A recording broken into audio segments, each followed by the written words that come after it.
Joining us this morning is Cathleen Elle, who is a certified intuitive success coach. Good morning, Kathleen. Good morning, Bob. Great to be here. Well, thank you. So I'm curious, what is an intuitive success coach?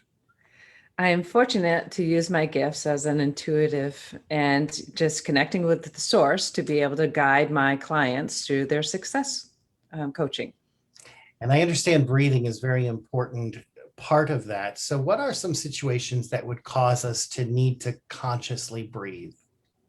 There are a number of situations, specifically would be any stressful situation such as divorce, loss of a loved one, a the integrating back into the community today after COVID, anything that might cause stress. Yeah, so tell us what conscious breathing really is. So conscious breathing is just breathing deeply and following your breath all the way down into your abdomen and then back out, and then doing that consciously throughout the day. And how do you do that, when you're faced with a stressful situation? Because when you're in that situation, you're not necessarily thinking about breathing because you're trying to stay aware, of what's going on. Oftentimes, just like a stressful meeting, oftentimes we're looking to react to a situation. And instead of reacting, we just can consciously breathe without closing your eyes. Breathe into the count of 4, hold it to the count of 4, breathe out to the count of 4, hold it to the count of 4. You can continue to smile at your colleagues or your loved one and allow yourself to get centered.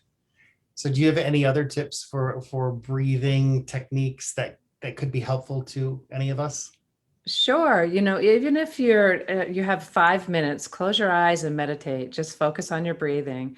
Go for a walk in nature in quietness and just breathe, focusing on your breath.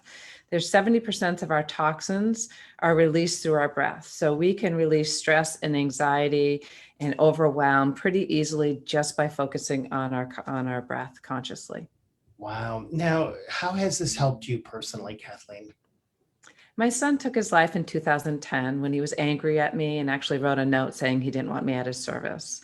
So breathing was the key for me to survive. And it was such an important part of my moving through my grief and actually becoming a grief expert or loss expert, that that's the first thing I share with all of my clients. Wow. Is to breathe. You have a book that we can get, and we're going to put your information on the screen so people can learn more about you and proper breathing techniques to help us in any stressful situation. Thank you so much.